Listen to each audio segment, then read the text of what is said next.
Hello students, last class I explained what is computer, features of computer, advantages of computers, disadvantages of computers and history of computers. Today I will explain generation of computers. There are 5 generations. So students, computer ಜನರೇಷನಲ್ಲಿ 5 ಟೈಪಿನ generation ಇದೆ. ಅಂದರೆ there are 5 types of generation. So ಈಗ presently 6th generation start ಆಗಿದೆ. So ಈಗ first generation ಯಾವ ರೀತಿ ಇದೆ, ಯಾವ್ಯಾವ ಕಾಂಪೊನೆಂಟ್ಸ್ಗಳನ್ನು ಯೂಸ್ ಮಾಡಿದ್ದಾರೆ ಅನ್ನೋದನ್ನು ನಮಗೆ ಎಕ್ಸ್ಪ್ಲೇನ್ ಮಾಡ್ತಾ ಹೋಗ್ತೀನಿ. First generation start 1946 to 1955. So ಇಲ್ಲಿ ನಿನ್ನೆ ಲಾಸ್ಟ್ ಕ್ಲಾಸಲ್ಲಿ ನಿಮಗೆ 1846 to 54 ಅಂತ ಹೇಳಿದ್ನಲ್ವಾ. ಸೊ ಅಂದರೆ ಫಸ್ಟ್ ಜನರೇಷನ್ ಬರುತ್ತೆ. ಸೊ ಅದೇ ಒಂದು ಪೀರಿಯಡ್ಸನ್ನು, ಟೈಮಿಂಗ್ಸನ್ನು ಫಸ್ಟ್ ಜನರೇಷನ್ ಕಂಪ್ಯೂಟರ್ಸ್ ಅಂತ ಮಾಡ್ತಾರೆ. So summon has to first generation 1940 ಅಂತ ಇದೆ. ಅಂದರೆ ಕೆಲವು ಒಬ್ಬರ ಅನಿಸಿಕೆಯಲ್ಲಿ 1940 ಅಂತ ಇದೆ. But presently 1946 to 1955 first generation computer ಅಂತ ಹೇಳ್ತೀವಿ. ಸೊ ಇಲ್ಲಿ ಫಸ್ಟ್ ಜನರೇಷನ್ ಕಂಪ್ಯೂಟರ್ಸ್ ಅಂದ ತಕ್ಷಣ ನಿಮ್ಗೆ ಇಲ್ಲಿ ಇಮೇಜ್ ಕಾಣಿಸ್ತಾ ಇದೆಯಲ್ವಾ. ಸೊ ಇಲ್ಲಿ ಇಮೇಜ್ ಇದೆಯಲ್ಲ, ಸೊ ಇಮೇಜ್ ಇದು ಫಸ್ಟ್ ಜನರೇಷನ್ ಕಂಪ್ಯೂಟರ್ನ ಇಮೇಜ್. ಅಂದರೆ ಇಟ್ಸ್ ಲಾರ್ಜ್ ಕಂಪ್ಯೂಟರ್ಸ್. ಅಂದರೆ ತುಂಬ ಸ್ಪೇಸ್ಗಳು ಬೇಕಿತ್ತು. ಅಂದರೆ ಒಂದು ರೂಮ್ ಅಂದರೆ ಒಂದು ದೊಡ್ಡ ಹಾಲ್ ಇರುತ್ತಲ್ಲ, ಸೊ ಹಾಲಲ್ಲಿ ಪೂರ್ತಿ ಒಂದು ಕಂಪ್ಯೂಟರ್ನ ಫಿಕ್ಸ್ ಮಾಡುವಷ್ಟು ಲಾರ್ಜ್ ಆಗಿರ್ತಾ ಇತ್ತು ಅಂತ. ಸೊ ಅಂದರೆ ಇಲ್ಲಿ ಮೇನ್ ಕಾಂಪೊನೆಂಟ್ಸನ್ನು ವ್ಯಾಕ್ಯೂಮ್ ಟ್ಯೂಬ್ಸ್ಗಳನ್ನು ಯೂಸ್ ಮಾಡ್ತಾ ಇದ್ರು ಅಂತ. ಸೊ ಇಲ್ಲಿ ಕಾಣಿಸ್ತಾ ಇದೆಯಲ್ಲ ವ್ಯಾಕ್ಯೂಮ್ ಟ್ಯೂಬ್ಸ್ಗಳನ್ನು. ಅಂದರೆ it's transfer the ಡಾಟಾಸ್, store the ಡಾಟಾಸ್. ಅಂದರೆ ವ್ಯಾಕ್ಯೂಮ್ ಟ್ಯೂಬ್ ಮುಖಾಂತರ ಸೊ ಇಲ್ಲಿ ಏನು ಮಾಡ್ತಾ ಇದ್ರು, ಡಾಟಾಸನ್ನು ಟ್ರಾನ್ಸ್ಫರ್ ಮಾಡ್ಕೋತಾ ಹೋಗ್ತಾ ಇದ್ರು. ಅಂದರೆ one place to another place. ಅಂದರೆ ಕ್ಯೂ ಸಿಸ್ಟಮ್ಸಲ್ಲಿ ಏನು ಮಾಡ್ತಾ ಇದ್ರು, ಡಾಟಾಸನ್ನು ಟ್ರಾನ್ಸ್ಫರ್ ಮಾಡ್ತಾ ಇದ್ರು. ಸೊ ಅಲ್ಲಿ ಸ್ಟೋರೇಜ್ ಅನ್ನುವಂಥದ್ದು ಯಾವುದೂ ಇರ್ತಿರ್ಲಿಲ್ಲ. ಸೊ ವ್ಯಾಕ್ಯೂಮ್ ಟ್ಯೂಬ್ ಮುಖಾಂತರನೇ ಡಾಟಾಸನ್ನು ಟ್ರಾನ್ಸ್ಫರ್ ಮಾಡ್ಕೋತಿರ್ತಿತ್ತು. ಸೊ ಯೂಸರ್ ಅಪ್ಲೈ ಮಾಡಿದಾಗ ಅವರಿಗೆ ಯಾವ ಒಂದು ಮೆಸೇಜ್ ಬೇಕೋ ಆಗ ಆ ಮೆಸೇಜನ್ನು ಏನು ಮಾಡ್ತಾ ಇತ್ತು, ಡಿಸ್ಪ್ಲೇ ಮಾಡ್ತಾ ಇತ್ತು. ಇದು ಫಸ್ಟ್ ಜನರೇಷನ್. ಅಂದರೆ ಮೇನ್ ಕಾಂಪೊನೆಂಟ್ಸ್ ಫಸ್ಟ್ ಜನರೇಷನಲ್ಲಿ ಯಾವುದನ್ನು ಯೂಸ್ ಮಾಡ್ತಾ ಇದ್ರು, ವ್ಯಾಕ್ಯೂಮ್ ಟ್ಯೂಬ್ಸ್ಗಳನ್ನು ಯೂಸ್ ಮಾಡ್ತಾ ಇದ್ರು. ಸೊ ಇಲ್ಲಿ ಏನಾಗ್ತಿತ್ತು ಕೇಳಿದ್ರೆ, ಎ ಸಿ ಕಂಪಲ್ಸರಿ ಬೇಕಾಗಿತ್ತು. ಯಾಕಂದರೆ ತುಂಬ ಹೀಟ್ ಆಗ್ತಾ ಇತ್ತು, ಎ ಸಿ ಕಂಪಲ್ಸರಿ ಬೇಕಿತ್ತು. ಅದಾದಮೇಲೆ ಎಲೆಕ್ಟ್ರಿಸಿಟಿ ಇದೆಲ್ಲ ಕನ್ಸ್ಯೂಮ್ಷನ್ ಅಂತ ಹೇಳ್ತೀವಲ್ಲ, ಸೊ ಅದು ಹೆವಿ ಲೋಡೆಡ್ ಆಗಿರಬೇಕಿತ್ತು ಅಂತ. ಸೊ ಇದು ಫಸ್ಟ್ ಜನರೇಷನ್. ಸೊ ಇಲ್ಲಿ ಫಸ್ಟ್ ಜನರೇಷನಲ್ಲಿ ಕಂಪೋನೆಂಟ್ಸ್ಗಳು ನಾನು ನಿಮ್ಗೆ ಹೇಳಿದ್ನಲ್ಲ, ಎನ್ಯಾಕ್, ಎಡ್ವಾಕ್, ಯುನಿಯಾಕ್ ಮತ್ತು IBM ಇವೆಲ್ಲ ಏನಾಗುತ್ತೆ, ಫಸ್ಟ್ ಜನರೇಷನ್ ಕಂಪ್ಯೂಟರ್ ಸ್ಟಾರ್ಟಿಂಗಲ್ಲಿ ಬರುವಂಥ ಮಷಿನ್ಗಳಾಗಿದ್ವು ಅಂತ. Okay friends. ಸೊ ಈಗ ಓಕೆ ಸ್ಟೂಡೆಂಟ್ಸ್, ನಿಮ್ಮ ಫಸ್ಟ್ ಜನರೇಷನ್ ಕಂಪ್ಯೂಟರ್ಸಲ್ಲಿ ಯಾವ ರೀತಿ ಅಂದರೆ ಎಲ್ಲಿಂದ ಎಲ್ಲಿವರೆಗೆ ಮತ್ತು ಯಾವ ಮೇನ್ ಕಾಂಪೊನೆಂಟ್ಸ್ಗಳನ್ನು ಯೂಸ್ ಮಾಡ್ತಾಯಿದ್ರು ಅನ್ನೋದನ್ನು ತಿಳ್ಕೊಂಡ್ರಿ ಅಲ್ವಾ. ಸೊ ನೆಕ್ಸ್ಟು ಸೆಕೆಂಡ್ ಜನರೇಷನ್ ಅಂತ ಹೇಳ್ತೀವಿ. Second generation start from 1956 to 1963 second generation. So ಇದರಲ್ಲಿ ಸ್ವಲ್ಪ ಸ್ಮಾಲ್ ಸೈಜ್, ಅಂದರೆ ಫಸ್ಟ್ ಜನರೇಷನ್ ಮತ್ತು ಸೆಕೆಂಡ್ ಜನರೇಷನಿಗೆ ಬಿಟ್ವೀನ್ಸ್ ಏನಿದೆ ಕೇಳಿದ್ರೆ ಸ್ವಲ್ಪ ಸ್ಮಾಲ್ ಸೈಜ್ ಇದೆ. ಅಂದರೆ ಫಸ್ಟ್ ಜನರೇಷನಲ್ಲಿ ಲಾರ್ಜ್ ಸೈಜ್ ಇತ್ತು, ಸೊ ಇಲ್ಲಿ ಸ್ವಲ್ಪ ಸ್ಮಾಲರ್ ಸೈಜ್ ಇದೆ. ಸೊ ಇಲ್ಲಿ ಏನಾಗ್ತಾ ಇತ್ತು ಕೇಳಿದ್ರೆ ಟ್ರಾನ್ಸಿಸ್ಟರ್ಗಳನ್ನು ಯೂಸ್ ಮಾಡ್ತಾ ಇದ್ರು ಅಂತ. ಅಂದರೆ ಈಗ ಮೇನ್ ಬೋರ್ಡ್ ಇರುತ್ತಲ್ಲ, ಸೊ ಮೇನ್ ಇಂಟರ್ನಲ್ ಕಂಪೋನೆಂಟ್ಸ್ ಅಂತ ಹೇಳ್ತೀವಲ್ಲ, ಇಂಟರ್ನಲ್ ಕಂಪೋನೆಂಟ್ಸಿಗೆ ನಿಮ್ಗೆ ಇಲ್ಲಿ ಟ್ರಾನ್ಸಿಸ್ಟರ್ಗಳನ್ನು ಯೂಸ್ ಮಾಡ್ತಾ ಇದ್ರು. ಇಲ್ಲಿ ಕಾಣಿಸ್ತಾ ಇದೆಯಲ್ವ ನಿಮಗೆ ಟ್ರಾನ್ಸಿಸ್ಟರ್ಗಳು.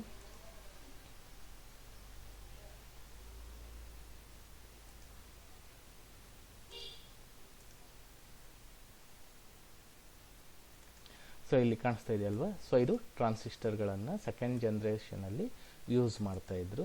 ಸೊ ಇಲ್ಲಿ ಡಿಫ್ರೆನ್ಸ್ ಬಿಟ್ವೀನ್ ಏನೋ ಕೇಳಿದ್ರೆ ಲಾರ್ಜ್ ಪ್ಲೇಸಸ್ ಬೇಕಿತ್ತು, ಇಲ್ಲಿ ಸ್ವಲ್ಪ ಸ್ಮಾಲರ್ ಸೈಜ್. ಅಂದರೆ ಫಸ್ಟ್ ಜನರೇಷನಿಗೆ ಕಂಪೇರ್ ಮಾಡಿದ್ರೆ ಇದು ಸ್ವಲ್ಪ ಸ್ಮಾಲರ್ ಸೈಜ್ ಆಗಿರುತ್ತೆ. ಮತ್ತು ಎಲೆಕ್ಟ್ರಿಸಿಟಿ ಕನ್ಸಂಪ್ಷನ್ನಲ್ಲಿ ಸ್ವಲ್ಪ ಲೆಸ್, ಫಸ್ಟ್ ಜನರೇಷನ್ನಿಗೆ ಹೋಲಿಕೆ ಮಾಡಿದ್ರೆ ಸ್ವಲ್ಪ ಕಡಿಮೆ ಎಲೆಕ್ಟ್ರಿಸಿಟಿ ಕನ್ಸಂಪ್ಷನ್ ಬೇಕಾಗಿತ್ತು. ಅದಾದಮೇಲೆ ಇಲ್ಲಿ ಫಸ್ಟ್ ಜನರೇಷನ್ನಿಗೆ ಹೋಲಿಕೆ ಮಾಡಿದ್ರೆ ಸ್ವಲ್ಪ ಫಾಸ್ಟರ್ ದೆನ್ ಅಂತ ಹೇಳ್ಬೋದು. ಅಂದರೆ second generation faster than first generation ಅಂತ ಹೇಳ್ಬೋದು. A C compulsory required, support machine and assembly ಲ್ಯಾಂಗ್ವೇಜ್ಗಳನ್ನು ಸಪೋರ್ಟಿಂಗ್ ಆಗ್ತಾ ಇತ್ತು ಅಂತಂದರೆ ಫಸ್ಟ್ ಜನ್ರೇಷನ್ನಿಗೂ ಮತ್ತು ಸೆಕೆಂಡ್ ಜನ್ರೇಷನ್ಗೂ ಹೋಲಿಕೆ ಮಾಡಿದ್ರೆ ಲ್ಯಾಂಗ್ವೇಜಸ್ಗಳು ಸಪೋರ್ಟಿಂಗು ಏನಾಗಿದೆ ಸ್ವಲ್ಪ ಜಾಸ್ತಿ ಇದೆ ಅಂತ. ಇದು ಸೆಕೆಂಡ್ ಜನ್ರೇಷನ್ ಅಂತ ಹೇಳ್ತೀವಿ. ಅದಾದಮೇಲೆ ನೆಕ್ಸ್ಟು ಥರ್ಡ್ ಜನ್ರೇಷನ್. ಸೊ ಇಲ್ಲಿ ಥರ್ಡ್ ಜನ್ರೇಷನ್ 1963 to 1971 ಅಂತ. ಸೊ ಇಲ್ಲಿ ಮೇನ್ ಕಾಂಪೊನೆಂಟ್ಸನ್ನು ಥರ್ಡ್ ಜನ್ರೇಷನಲ್ಲಿ ಇಂಟಿಗ್ರೇಟೆಡ್ ಸರ್ಕ್ಯೂಟ್ಗಳನ್ನು ಯೂಸ್ ಮಾಡ್ತಾಯಿದ್ರು. ಇಲ್ಲಿ ನಿಮಗೆ ಇಲ್ಲಿ ಇಮೇಜನ್ನು ಹಾಕಿಟ್ಟಿದೆ ನೋಡಿ. ಸೊ ಇಲ್ಲಿ ಇಮೇಜ್ ಕಾಣಿಸ್ತಾ ಇದೆಯಲ್ವಾ. ಸೊ ಈ ಇಮೇಜು ಇಂಟಿಗ್ರೇಟೆಡ್ ಸರ್ಕ್ಯೂಟ್ಗಳನ್ನು ಯೂಸ್ ಮಾಡ್ತಾಯಿದ್ರು. ಸೊ ಈಗ ಇದನ್ನು ಫಸ್ಟ್ ಜನ್ರೇಷನ್ ಮತ್ತು ಸೆಕೆಂಡ್ ಜನ್ರೇಷನ್ಗೆ ಹೋಲಿಸಿದ್ರೆ ಇನ್ನೂ ಸ್ವಲ್ಪ ಸ್ಮಾಲರ್ ಸೈಜಲ್ಲಿ ಬಂದಿದೆ ಅಲ್ವಾ. ಸೊ ಇಲ್ಲಿ ನಿಮ್ಗೆ ಇಮೇಜ್ ಕಾಣಿಸ್ತಾ ಇದೆ ಅಲ್ವಾ.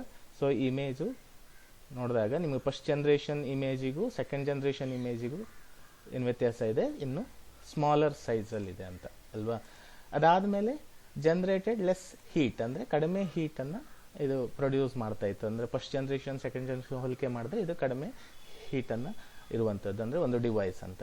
ಫಾಸ್ಟರ್ ಅಂತ ಹೇಳ್ತೀವಿ, ಅಂದರೆ ತುಂಬ ಸ್ಪೀಡಲ್ಲಿದೆ ಅಂತ. ಅಂದರೆ ಫಸ್ಟ್ ಜನ್ರೇಷನ್ ಸೆಕೆಂಡ್ ಜನ್ರೇಷನ್ ಹೋಲಿಸಿದ್ರೆ ಸೊ ಮ್ಯಾಕ್ಸಿಮಮ್ ಸ್ಪೀಡ್ ಜಾಸ್ತಿ ಇದೆ. ಎ ಸಿ ಕಂಪಲ್ಸರಿ ರಿಕ್ವೈರ್ಡ್ ಅಂತ. ಓಕೆ, ಅದಾದಮೇಲೆ ಲೆಸ್ ಎಲೆಕ್ಟ್ರಿಸಿಟಿ, ಅಂದರೆ ಕಡಿಮೆ ಪವರನ್ನು ಯೂಸ್ ಮಾಡಿಕೊಳ್ಳುವಂಥದ್ದು. ಸೊ ಮತ್ತು ಹೈ ಲೆವೆಲ್ ಲ್ಯಾಂಗ್ವೇಜಿಗೆ ಸಪೋರ್ಟೆಡ್ ಅಂತ. ಇದು ಥರ್ಡ್ ಜನ್ರೇಷನ್. ಓಕೆ, ಈಗ ಲ್ಯಾಂಗ್ವೇಜಸ್ಸಲ್ಲಿ 3 ಟೈಪ್ ಬರುತ್ತೆ, ಅಂದರೆ low level, middle level, high level ಅಂತ. ಸೊ ಫಸ್ಟ್ ಜನ್ರೇಷನ್ ಏನಾಗಿದೆ, ಲೋ ಲೆವೆಲಲ್ಲೇ ಇರ್ತಾಯಿತ್ತು. ಲೋ ಲೆವೆಲ್ ಅಂದರೆ ಬೈನರಿ ಸಿಸ್ಟಮ್ ಅಂತ ಹೇಳ್ತೇವೆ, 0 or 1 ಅನ್ನು ಮಾತ್ರ ಅದು ಅಂಡರ್ಸ್ಟ್ಯಾಂಡಿಂಗ್ ಮಾಡ್ಕೊಳ್ತಾ ಇರ್ತಿತ್ತು. ಸೊ ಸೆಕೆಂಡ್ ಜನ್ರೇಷನ್ ಬಂದು ಮಿಡಲ್ ಲೆವೆಲ್ ತಗೊಳ್ತಾ ಹೋಗುತ್ತೆ, ಅಂದರೆ ಸ್ವಲ್ಪ ಹೆಚ್ಚಿಗೆ ತಗೊಳ್ಳುವಂಥ ಲ್ಯಾಂಗ್ವೇಜ್ಗಳನ್ನು, ಅಂಡರ್ಸ್ಟ್ಯಾಂಡಿಂಗ್ ಮಾಡುವಂಥ ಲ್ಯಾಂಗ್ವೇಜ್ಗಳನ್ನು ಯೂಸ್ ಮಾಡ್ಕೊಳ್ಳುತ್ತೆ. ಥರ್ಡ್ ಜನ್ರೇಷನಲ್ಲಿ ಹೈ ಲೆವೆಲ್ ಲ್ಯಾಂಗ್ವೇಜ್, ಅಂದರೆ low level, middle level, high level ಲ್ಯಾಂಗ್ವೇಜಿಗೆ ಸಪೋರ್ಟೆಡ್ ಇರುವಂಥ ಮಷೀನ್ ಆಗಿ ಮಾಡಿದ್ರು ಅಂತ. ಓಕೆ, ಸೊ ಥರ್ಡ್ ಲೆವೆಲ್ ಲ್ಯಾಂಗ್ವೇಜಲ್ಲಿ ಮೇನ್ ಕಾಂಪೊನೆಂಟ್ಸನ್ನು ಯಾವುದನ್ನು ಯೂಸ್ ಮಾಡಿರ್ತಿದ್ರು, ಇಂಟಿಗ್ರೇಟೆಡ್ ಸರ್ಕ್ಯೂಟನ್ನು ಮೇನ್ ಕಾಂಪೊನೆಂಟ್ಸ್ ಆಗಿ ಯೂಸ್ ಮಾಡಿದ್ರು ಅಂತ. ಓಕೆ, ನೆಕ್ಸ್ಟ್ ಇನ್ನೊಂದು ಫೋರ್ತ್ ಜನ್ರೇಷನ್. 1971 to 2010. ಓಕೆ, ಇದು ಫೋರ್ತ್ ಜನ್ರೇಷನ್.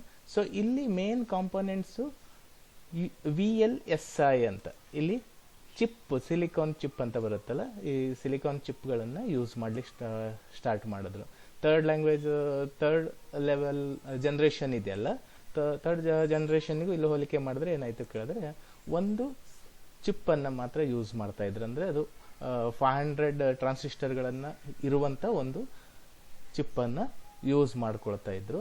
ಸೊ ಇಲ್ಲಿ VLSI ಅಂತಂದರೆ ವೆರಿ ಲಾರ್ಜ್ ಸ್ಕೇಲ್ ಇಂಟಿಗ್ರೇಟೆಡ್ ಅಂತ ಹೇಳ್ತೀವಿ, ಇಂಟಿಗ್ರೇಟೆಡ್ ಸರ್ಕ್ಯೂಟ್ ಅಂತ ಹೇಳ್ತೀವಿ. ಓಕೆ, ಸೊ ಅಂದರೆ ಇಟ್ಸ್ ಮೈಕ್ರೋ ಪ್ರೊಸೆಸರ್ ಹೇಳ್ತೀವಲ್ಲ, ಸೊ ಮೈಕ್ರೋ ಪ್ರೊಸೆಸರ್ ಅಂತ ಹೇಳ್ತೀವಿ. ಇಂಟೆಲ್ ಪ್ರೊಸೆಸರ್ ಇದೆಲ್ಲ ಕೇಳಿರ್ತೀರಲ್ಲ ನೀವು. ಸೊ ಆ ಪ್ರೊಸೆಸರ್ಗಳನ್ನು ಯೂಸ್ ಮಾಡಿರುವಂಥದ್ದು. ಸೊ ಇಲ್ಲಿ 3 ಜನ್ರೇಷನ್ ಇದೆಯಲ್ಲ, ಅಂದರೆ ಫಸ್ಟ್ ಸೆಕೆಂಡ್ ಥರ್ಡ್ ಜನ್ರೇಷನ್ಗೆ ಹೋಲಿಕೆ ಮಾಡಿದ್ರೆ ಇದು ಇನ್ನು ಸ್ಮಾಲರ್ ಸೈಜ್. ಅಂದರೆ ನೀವು ಈಗ ನೋಡಿರ್ತೀರಲ್ಲ, ನೀವು ಆಫೀಸ್, ಕಾಲೇಜು, ಬ್ಯಾಂಕ್ ಇಲ್ಲೆಲ್ಲ ನೋಡಿರ್ತೀರಲ್ಲ, ಸೊ ಅದು ನಾರ್ಮಲ್ ಕಂಪ್ಯೂಟರ್ ಆಗಿ ಕನ್ವರ್ಟ್ ಆಯಿತು ಅಂತ. ಓಕೆ, ಸೊ ಅಂದರೆ ರೇಟಿಗೆ ಹೋಲಿಕೆ ಮಾಡಿದ್ರೆ, ಅಂದರೆ ಇಟ್ಸ್ ವ್ಯಾಲ್ಯೂಸ್ ಫಸ್ಟ್ ಸೆಕೆಂಡ್ ಮತ್ತು ಥರ್ಡಿಗೆ ಹೋಲಿಕೆ ಮಾಡಿದ್ರೆ ಚೀಪ್ ವ್ಯಾಲ್ಯೂ, ಅಂದರೆ ಲೋ ಲೆವೆಲ್ ಬಜೆಟಲ್ಲಿ ಸಿಗುವಂಥ ಒಂದು ಕಂಪ್ಯೂಟರ್ಸ್ ಅಂತ ಹೇಳ್ತೀವಿ. ಅಂದರೆ ಈಗ ಪರ್ಸ್ನಲ್ ಕಂಪ್ಯೂಟರ್ಸ್, ಲ್ಯಾಪ್ಟಾಪ್ ಇವೆಲ್ಲ ಏನು ಬರುತ್ತಲ್ಲ, ಸೊ ಅವೆಲ್ಲ ಫೋರ್ತ್ ಜನ್ರೇಷನ್ ಸ್ಟಾರ್ಟ್ ಆಗಿರುತ್ತೆ. ಓಕೆ, ಸೊ ಇಲ್ಲಿ ಅದರ ಮೇನ್ ಫೀಚರ್ಸ್ ಏನು ಕೇಳಿದ್ರೆ, very cheap, portable and reliable, uses of PCs, very small size, no AC required. AC ಅವಶ್ಯಕತೆ ಇರೋದಿಲ್ಲ. ಅಂದರೆ ಈಗ ಕೆಲವೊಂದು ಇದಕ್ಕೆ ಮಾತ್ರ AC ಬೇಕಾಗಿರುತ್ತೆ. ಯಾಕೆ ಕೇಳಿದ್ರೆ 24 hours ವರ್ಕಿಂಗ್ ಡೇ ನಡೀತಾ, ಅಂದರೆ 24 hours ಅನ್ನೋಕ್ಕಿಂತ 360 days ವರ್ಕಿಂಗಲ್ಲಿ ಇರ್ತಾ ಇರುತ್ತಲ್ಲ, ಸೊ ಅದಕ್ಕೆ AC ಅವಶ್ಯಕತೆ ಇರುತ್ತೆ. ಅಂದರೆ ಈಗ ನೀವು ನೋಡಿರ್ತೀರಲ್ಲ, ATM, ಕೆಲವು ಬ್ಯಾಂಕಿಂಗ್ ಇದರಲ್ಲೆಲ್ಲ ನೋಡಿರ್ತೀರಲ್ಲ, ಸೊ ಅಲ್ಲೆಲ್ಲ ಏನಾಗುತ್ತೆ, ಕಂಪಲ್ಸರಿ AC ಬೇಕಾಗಿರುತ್ತೆ. ಸೊ ನಾವು ಪರ್ಸ್ನಲಿ ಯೂಸ್ ಮಾಡುವಂಥದ್ದು ಅಥವಾ ಸ್ಕೂಲ್ ಕಾಲೇಜಲ್ಲೆಲ್ಲ ಯೂಸ್ ಮಾಡುವಂಥ ಮಷಿನ್ಗಳಿರುತ್ತಲ್ಲ, ಡಿವೈಸ್ಗಳು, ಸಿಸ್ಟಮ್ಸ್, ಸೊ ಅದಕ್ಕೆ AC ರಿಕ್ವೈರ್ಡ್ ಇರೋದಿಲ್ಲ, ಅಷ್ಟು ಅವಶ್ಯಕತೆ ಇರೋದಿಲ್ಲ ಅಂತ. ಸೊ ಅದಾದಮೇಲೆ ನೆಕ್ಸ್ಟು ಫೋರ್ತ್ ಜನ್ರೇಷನ್ ಇದೆಯಲ್ಲ, ಸೊ ಅಲ್ಲಿ ಇಂಟರ್ನೆಟ್ ಕಾನ್ಸೆಪ್ಟನ್ನು ಇಂಟ್ರೊಡ್ಯೂಸ್ ಮಾಡಿದ್ರು ಅಂತ. ಅಂದರೆ ಈಗ ಲ್ಯಾನ್ ಕಾನ್ಸೆಪ್ಟ್ಗಳು, ಇಂಟರ್ನೆಟ್ ಅಂದರೆ ಒಂದು ಕಂಪ್ಯೂಟ್ರಿಂದ ಇನ್ನೊಂದು ಕಂಪ್ಯೂಟ್ರಿಗೆ ಕನೆಕ್ಟ್ ಮಾಡುವಂಥದ್ದು, ಅಂದರೆ passing information through computer to computer ಅಥವಾ ಪ್ಲೇಸ್ ಟು ಪ್ಲೇಸ್. ಸೊ ಈ ಥರ ಕಾನ್ಸೆಪ್ಟ್ಗಳನ್ನು ಫೋರ್ತ್ ಜನ್ರೇಷನಿಂದ ಯೂಸ್ ಮಾಡಿದ್ರು ಅಂತ. ಅದಾದಮೇಲೆ ಈಸಿಯಾಗಿ ನಿಮ್ಗೆ ಅಂದರೆ ಒಂದು ಪ್ಲೇಸಿನ ಇನ್ನೊಂದು ಪ್ಲೇಸಿಗೆ ಮೂವ್ ಮಾಡ್ಕೊಳ್ಳುವಂಥ ಫೆಸಿಲಿಟಿನೂ ಇದೆ ಅಂತ. ಅಂದರೆ ಈಗ ನಿಮಗೆ ಸ್ಮಾಲ್ ಸೈಜ್ ಕಂಪ್ಯೂಟರ್ ಇರೋದ್ರಿಂದ ನೀವು ಈಸಿಯಾಗಿ ಕ್ಯಾರಿ ಮಾಡ್ಕೊಳ್ಬೋದು ಅಂತಂದ್ರೆ ಒಂದು ಪ್ಲೇಸಿನ ಇನ್ನೊಂದು ಪ್ಲೇಸಿಗೆ. ಫಸ್ಟ್ ಮತ್ತು ಸೆಕೆಂಡ್ ಜನ್ರೇಷನಲ್ಲಿ ಒಂದು ಕಡೆ ಫಿಕ್ಸ್ ಮಾಡಿದ್ರೆ ಅಲ್ಲೇ ಇರಬೇಕಿತ್ತು, ಅಂದರೆ ಅದನ್ನು ಪ್ಲೇಸಿಂಗ್ ಮಾಡಲಿಕ್ಕೆ ರೀಪ್ಲೇಸ್ ಮಾಡಲಿಕ್ಕೆ ಆಗ್ತಾ ಇರಲಿಲ್ಲ. ಓಕೆ, ಸೊ ಇದು ಅಂದರೆ ಅಲ್ಲಿ ಫಸ್ಟು ಮತ್ತು ಥರ್ಡ್ ಜನ್ರೇಷನಿಗಿರುವಂಥ ಡಿಫ್ರೆನ್ಸ್, ಅಂದರೆ ಫೋರ್ತ್ ಜನ್ರೇಷನಿಗೆ ಹೋಲಿಕೆ ಮಾಡಿದ್ರೆ. ಓಕೆ, ಸೊ ಇಲ್ಲಿ ಮೇನ್ ಫೋರ್ತ್ ಜನ್ರೇಷನಲ್ಲಿ ಯಾವ ಕಾಂಪೊನೆಂಟ್ಸನ್ನು ಯೂಸ್ ಮಾಡಿದ್ರು?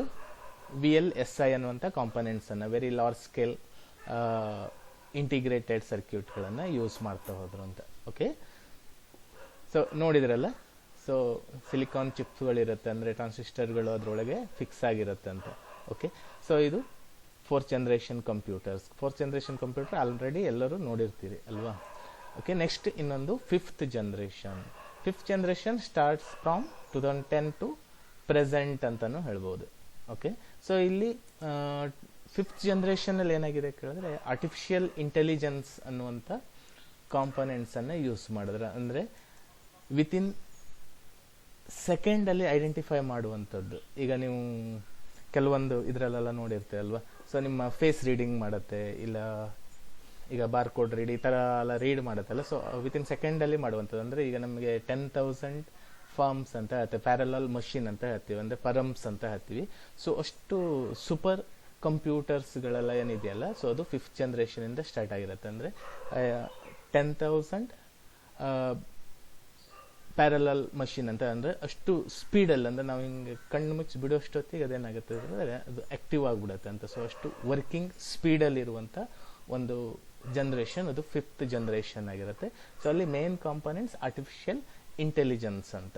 ಸೊ ಅಂದರೆ ಈಗ ರೋಬೋಟ್ ಮತ್ತು ರಿಸರ್ಚ್ ಸೆಂಟರ್ಸ್, ಈಗ ಇದರಲ್ಲೆಲ್ಲ ಕೇಳಿರ್ತೀರಲ್ವ, ಸೊ ಆರ್ಬಿಟ್ಸ್ ಇದೆಲ್ಲ ಮಾಡ್ತಾರಲ್ಲ, ಸೋಲಾರ್ ಸಿಸ್ಟಮ್ಸ್ ಇದನ್ನು ಫೈಂಡ್ ಔಟ್ ಮಾಡ್ತಾ ಹೋಗ್ತಾರಲ್ಲ, ಸೊ ಅಲ್ಲೆಲ್ಲ ಏನಾಗುತ್ತೆ ಫಿಫ್ತ್ ಜನ್ರೇಷನ್ ಕಂಪ್ಯೂಟರ್ಸ್ಗಳನ್ನೇ ಯೂಸ್ ಮಾಡಿರ್ತಾರಂತೆ. ಸೊ ಅಂದರೆ ಆರ್ಟಿಫಿಷಿಯಲ್ ಇಂಟೆಲಿಜೆನ್ಸ್, ಇನ್ನೊಂದು ಆರ್ಟಿಫಿಷಿಯಲ್ ಬ್ರೈನ್ ಅಂತಲೂ ಹೇಳ್ತೀವಿ ಅದಕ್ಕೆ. ಓಕೆ, ಸೊ ಅದು ಫಿಫ್ತ್ ಜನ್ರೇಷನ್ ಕಂಪ್ಯೂಟ್ರಲ್ಲಿ ಸ್ಟಾರ್ಟ್ ಆಗಿರುವಂಥದ್ದು. ಸೊ ಇದರಲ್ಲಿ ಮೇನ್ ಫೀಚರ್ಸ್ ಎಲ್ಲ ಏನೇನಿದೆ, ULSI ಟೆಕ್ನಾಲಜೀಸ್ ಆಲ್ರೆಡಿ ಇದೆ, ಅಂದರೆ ಫೋರ್ತ್ ಜನ್ರೇಷನಲ್ಲಿ ಏನೇನಿದೆ ಸೊ ಅದನ್ನು ಮತ್ತೆ ಕಂಟಿನ್ಯೂ ಮಾಡ್ತಾ ಹೋಗಿದ್ದಾರೆ. Development of true artificial intelligence ಅಂತ, ಅಂದರೆ ನಮಗೇನೇನು ಬೇಕೋ ಅದನ್ನು ಡೆವಲಪ್ಮೆಂಟ್ ಮಾಡ್ಕೊಳ್ಳುವಂಥ ಒಂದು ಸ್ಪೆಷಲಿಟಿ ಇದೆ ಅದರಲ್ಲಿ. ಅದಾದಮೇಲೆ development of natural language processing ಅಂತ ಹೇಳ್ತೀವಿ ಅಲ್ವಾ. ಸೊ ನಮಗೇನು ಯಾವ್ಯಾವ ಲ್ಯಾಂಗ್ವೇಜ್ ಬೇಕೋ ಆ ಲ್ಯಾಂಗ್ವೇಜ್ ಸಪೋರ್ಟಿಂಗ್ ಮಾಡುವಂಥ ಸಾಫ್ಟ್ವೇರ್ಸ್ಗಳನ್ನು ಯೂಸ್ ಮಾಡ್ಕೋಬೋದು ಅಂತ. ಓಕೆ, ಅದಾದಮೇಲೆ ಅಡ್ವಾನ್ಸ್ಮೆಂಟ್ ಇನ್ ಪ್ಯಾರಲಲ್ ಪ್ರೊಸೆಸಿಂಗ್ ಅಂತ ಇದೆ. ನಾನು ಅವಾಗಲೇ ಹೇಳಿದ್ನಲ್ಲ, ಸೂಪರ್ ಕಂಪ್ಯೂಟರ್ ಎಲ್ಲ ಇರುತ್ತಲ್ಲ, ಸೊ ಫಿಫ್ತ್ ಜನ್ರೇಷನ್ ಬರುವಂಥದ್ದು 10,000 ಪರಮ್ಸ್ ಅಂತ ಹೇಳ್ತೀವಲ್ಲ, ಸೊ ಅಷ್ಟು ಸ್ಪೀಡಲ್ಲಿ ಮಾಡುವಂಥ ಒಂದು ಕೆಪಾಸಿಟಿ ಅದರಲ್ಲಿದೆ ಅಂತ. ಅದಾದಮೇಲೆ ಅಡ್ವಾನ್ಸ್ ಪ್ರೊಸೆಸಿಂಗು ಮತ್ತು ಫ್ರೆಂಡ್ಲಿ ಯೂಸರ್ಸ್ ಇಂಟರ್ಫೇಸ್ ಅಂತ ಹೇಳ್ತೀವಿ, ಮಲ್ಟಿಮೀಡಿಯಾ ಸಪೋರ್ಟಿಂಗ್ಸ್ ಇರುತ್ತೆ. ಅದಾದಮೇಲೆ ನಮಗೇನು ಬೇಕು ಆ ಒಂದು ಸಾಫ್ಟ್ವೇರ್ಗಳನ್ನು ಕ್ರಿಯೇಟ್ ಮಾಡ್ತಾ ಹೋಗುವಂಥ ಒಂದು ಸ್ಪೆಷಲಿಟಿ ಅದರಲ್ಲಿ ಫಿಫ್ತ್ ಜನ್ರೇಷನಲ್ಲಿ ಇರುತ್ತೆ. ಓಕೆ, ಅಂದರೆ ಟೋಟಲಿ ಈಗ ಜನ್ರೇಷನ್ ಇದೆಯಲ್ಲ, ಜನ್ರೇಷನ್ ಅಂದರೆ ಒಂದು first generation to fifth generation ಅಂತ ಹೇಳಿದ್ನಲ್ಲ, ಸೊ ಆ ಜನ್ರೇಷನಲ್ಲಿ 1 by 1 ಏನಾಗುತ್ತೆ ಇಂಪ್ರೂವ್ಮೆಂಟ್ ಆಗ್ತಾ ಬಂದಿರುವಂಥದ್ದು ಅಂತ. ಫಸ್ಟ್ ಜನ್ರೇಷನಿಗೆ ಮತ್ತು ಫಿಫ್ತ್ ಜನ್ರೇಷನಿಗೆ ಹೋಲಿಕೆ ಮಾಡಿದ್ರೆ ಕಂಪ್ಯೂಟ್ರಲ್ಲಿ ಸೊ ಲಾಸ್ಟ್ ಚೇಂಜಸ್, ತುಂಬ ಚೇಂಜಸ್ಗಳು ಆಗ್ತಾ ಬಂದಿದೆ. ಸೊ ಈಗ ಏನಾಗಿದೆ ಕೇಳಿದ್ರೆ ಪರ್ಸ್ನಲ್ ಕಂಪ್ಯೂಟರ್ ಅಥವಾ ಈಗ ಮಿನಿ ಕಂಪ್ಯೂಟರ್ ಈ ಥರ ಎಲ್ಲ ಬಂದ್ಬಿಟ್ಟಿದೆ ಅಲ್ವಾ. ಸೊ ನಮಗೆ ಎಷ್ಟು ಚಿಕ್ಕದು ಸಿಗುತ್ತೋ ಅಷ್ಟು ಚಿಕ್ಕ ಕಂಪ್ಯೂಟರ್ಸ್ಗಳನ್ನು ನಾವು ಯೂಸ್ ಮಾಡುವಂಥ ಟೈಮಿಂಗ್ಸ್ ಇದೆ ಈಗ ಅಲ್ವಾ. ಸೊ ಅಂದರೆ ಈಗ ಪೂರ್ತಿ ಡಿಜಿಟಲ್ ಯುಗ ಆಗಿರೋದ್ರಿಂದ ಸೊ ಮಿನಿ ಕಂಪ್ಯೂಟರ್ಸ್ಗಳು, ಪಕೆಟ್ ಕಂಪ್ಯೂಟರ್ಸ್ಗಳೆಲ್ಲ ಏನಾಗಿದೆ ಈಗ ಅವೈಲಬಲ್ ಇದೆ ಮಾರ್ಕೆಟಲ್ಲಿ. ಓಕೆ, ಸೊ ಸ್ಟೂಡೆಂಟ್ಸ್ ಇವತ್ತು ಮಾಡಿರೋಂಥ ಜನ್ರೇಷನ್ ಬಗ್ಗೆ ನಿಮಗೆ ಅರ್ಥ ಆಯಿತು ಅಂತ ಅಂದ್ಕೊಳ್ತೀನಿ. So next continue to functions of computer ಅಂತ. ಸೊ ಕಂಪ್ಯೂಟ್ರಲ್ಲಿ ಯಾವ್ಯಾವ ರೀತಿ ಫಂಕ್ಷನ್ಸ್ ಇರುತ್ತೆ ಅಂತ. Totally there are 3 functions in computers ಅಂತ. ಅಂದರೆ ಈಗ ಮಿನಿಮಮ್ 3 ಫಂಕ್ಷನ್ಸ್ಗಳು ಇರುತ್ತೆ ಕಂಪ್ಯೂಟ್ರಲ್ಲಿ. ಓಕೆ, ಸೊ ಅದರಲ್ಲಿ ಇನ್ಪುಟ್, ಆಮೇಲೆ ಪ್ರೊಸೆಸ್, ಔಟ್ಪುಟ್ ಅಂತ ಬರುತ್ತೆ. ಸೊ ಇಲ್ಲಿ ಇನ್ಪುಟ್ ಮತ್ತು ಔಟ್ಪುಟ್ ಇವೆಲ್ಲ ಏನಿರುತ್ತಲ್ಲ ಒಂದು ಪ್ರೊಸೆಸಿಂಗ್ ಡಿವೈಸಸ್ಗಳು, ಅಂದರೆ ಪ್ರೊಸೆಸಿಂಗ್ ಮಷಿನ್ ಅಂತ ಹೇಳ್ತೀವಿ, ಅಂದರೆ ನಮಗೆ ಯೂನಿಟ್ಸ್ಗಳು ಅಂತ ಹೇಳ್ತೀವಿ. ಈಗ ಇಲ್ಲಿ ಕಾಮನ್ ಆಗಿ ಏನು ಬರುತ್ತೆ, 3 ಟೈಪ್ಸಿನ ಫಂಕ್ಷನ್ ಬರುತ್ತೆ. ಈಗ ಡಿಜಿಟಲ್ ಕಂಪ್ಯೂಟರ್ ಇರೋದ್ರಿಂದ ಟೋಟಲ್ ಅದನ್ನೇ ಮತ್ತೆ ಡಿವೈಡ್ ಮಾಡಿ 5 ಫಂಕ್ಷನ್ಸ್ ಅಂತ ಹೇಳ್ತೀವಿ.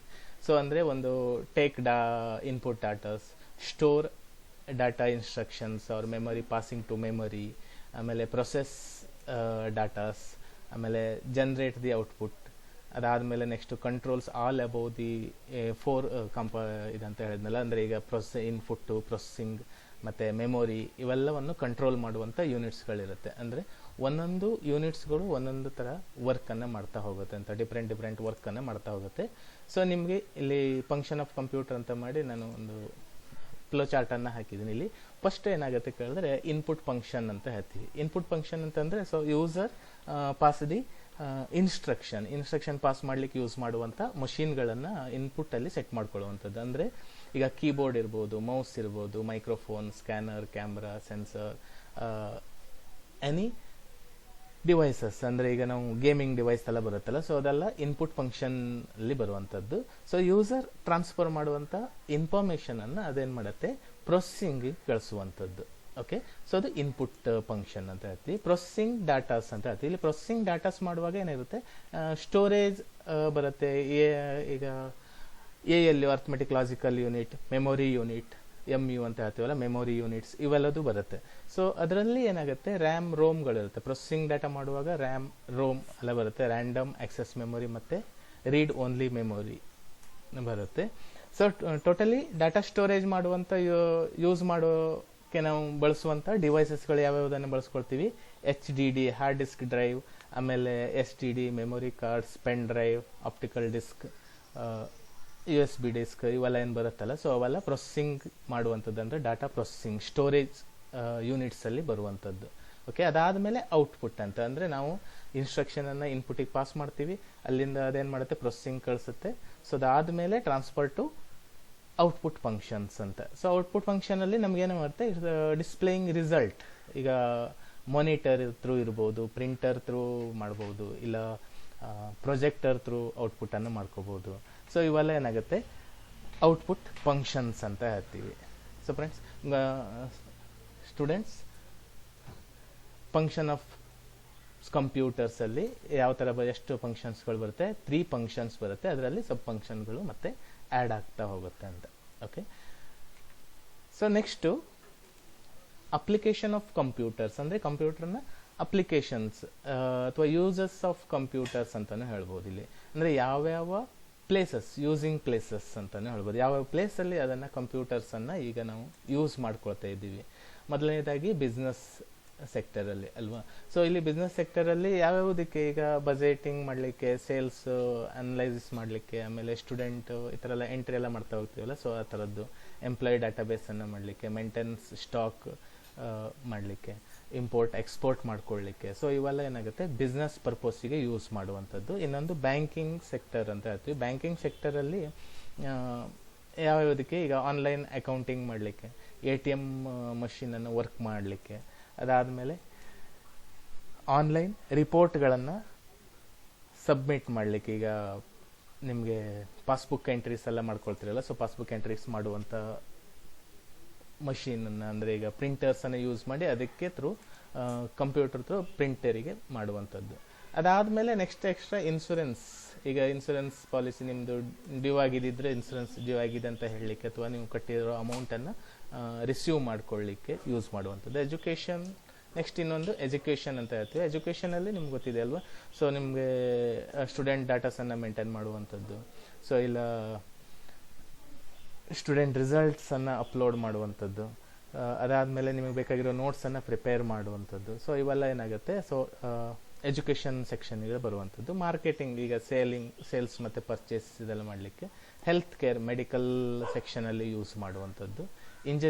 ಇಂಜಿನಿಯರಿಂಗ್ ಡಿಸೈನಿಂಗ್, ಅಂದರೆ ಈಗ ಇಂಜಿನಿಯರ್ಸ್ ಎಲ್ಲ ಯೂಸ್ ಮಾಡುವಂಥದ್ದು, ಅಂದರೆ ಬಿಲ್ಡಿಂಗ್ ಅಥವಾ ಮಷೀನ್ಸ್, ಸೊ ಇವೆಲ್ಲ ಡಿಸೈನನ್ನು ಕ್ರಿಯೇಟ್ ಮಾಡಲಿಕ್ಕೆ ಯೂಸ್ ಮಾಡುತ್ತೆ.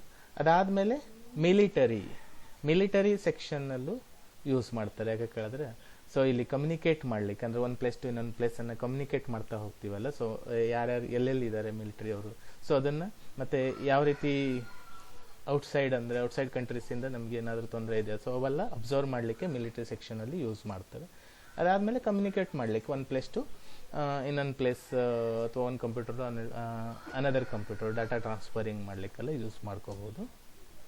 ಸೊ ನೆಕ್ಸ್ಟ್ ಇನ್ನೊಂದು ಗೌರ್ಮೆಂಟಲ್ಲಿ ನಿಮ್ಗೆ ಕಾಮನ್ ಆಗಿ ಗೊತ್ತಿದೆ, ಈಗ ಗೌರ್ಮೆಂಟ್ ರೂಲ್ಸ್ ರೆಗ್ಯುಲೇಷನ್ ಎಲ್ಲ ಡಿಜಿಟಲ್ ಆಗಿ ಟ್ರಾನ್ಸ್ಫರ್ ಮಾಡುವಂಥದ್ದು, ಒಂದು ಕಡೆಯಿಂದ ಇನ್ನೊಂದು ಕಡೆ, ಒಂದು ಪ್ಲೇಸ್ ಟು ಇನ್ನೊಂದು ಪ್ಲೇಸಿಗೆ ಟ್ರಾನ್ಸ್ಫರ್ ಮಾಡ್ತಾ ಹೋಗುವಂಥದ್ದು. ಸೊ ಡಾಟಾಸನ್ನು ಕಲೆಕ್ಟ್ ಮಾಡಿ ಡಿಜಿಟಲೈಸ್ ಮಾಡುವಂಥದ್ದು, ಈಗ ಜನಸಂಖ್ಯೆ ಸೊ ಇವೆಲ್ಲ ಏನಿರುತ್ತಲ್ಲ, ಸೊ ಅವೆಲ್ಲ ಮೇಂಟೈನ್ ಮಾಡಲಿಕ್ಕೆ ಗೌರ್ಮೆಂಟಲ್ಲಿ ಯೂಸ್ ಮಾಡ್ತಾರೆ. ಸೊ ಇವು ಕಾಮನ್ ಆಗಿ ಯೂಸ್ ಮಾಡುವಂಥ ಪ್ಲೇಸಸ್ಗಳು, ಈಗ ರಿಸರ್ಚ್ ಸೆಂಟರ್ಸ್ ಎಲ್ಲ ಬರುತ್ತಲ್ಲ, ಸೊ ನಾಸಾ ಇವೆಲ್ಲ ಬರುತ್ತಲ್ಲ, ಸೊ ಅಲ್ಲೆಲ್ಲ ಸೋಲಾರ್ ಸಿಸ್ಟಮ್ಗಳನ್ನು ಅಥವಾ ನಿಮಗೆ ರೇಡಿಯೋ ಅಥವಾ ಟೆಲಿವಿಷನ್, ಸೊ ಈ ಥರ ಪ್ಲೇಸ್ಗಳಿಗೂ ಏನಾಗುತ್ತೆ ಕಂಪ್ಯೂಟರ್ಸನ್ನು ಯೂಸ್ ಮಾಡಿ ಅದರ ಥ್ರೂ ಮೆಸೇಜನ್ನು ಪಾಸ್ ಮಾಡುವಂಥದ್ದು. ಸೊ ಇದು ಏನಾಗುತ್ತೆ ಅಪ್ಲಿಕೇಶನ್ ಆಫ್ ಕಂಪ್ಯೂಟರ್ಸ್ ಅಂತ ಹೇಳ್ತೀವಿ. ಸೊ ಸ್ಟೂಡೆಂಟ್ಸ್, ಸೊ ಇವತ್ತಿನ ವಿಡಿಯೋದಲ್ಲಿ ನಾನು ಎಕ್ಸ್ಪ್ಲೇನ್ ಮಾಡಿರುವಂಥ ಸಬ್ಜೆಕ್ಟ್ಗಳು ನಿಮಗೆ ಅರ್ಥ ಆಯಿತು ಅಂತ ಅಂದ್ಕೊಳ್ತೀನಿ. ಸೊ ನಿಮಗೇನು ಡೌಟ್ ಇದ್ರೂ ಕಮೆಂಟ್ ಬಾಕ್ಸಲ್ಲಿ ಕಮೆಂಟ್ ಮಾಡಿ, ಏನು ಡೌಟ್ ಇದೆ ಅಂತ, ಇಲ್ಲ ಡೈರೆಕ್ಟಾಗಿ ನನಗೆ ಕಾಂಟ್ಯಾಕ್ಟ್ ಮಾಡ್ಬೋದು ಸ್ಟೂಡೆಂಟ್ಸ್. ಸೊ ಇಷ್ಟೊತ್ತು ವಾಚ್ ಮಾಡಿದ್ದಕ್ಕೆ ಥ್ಯಾಂಕ್ ಯು.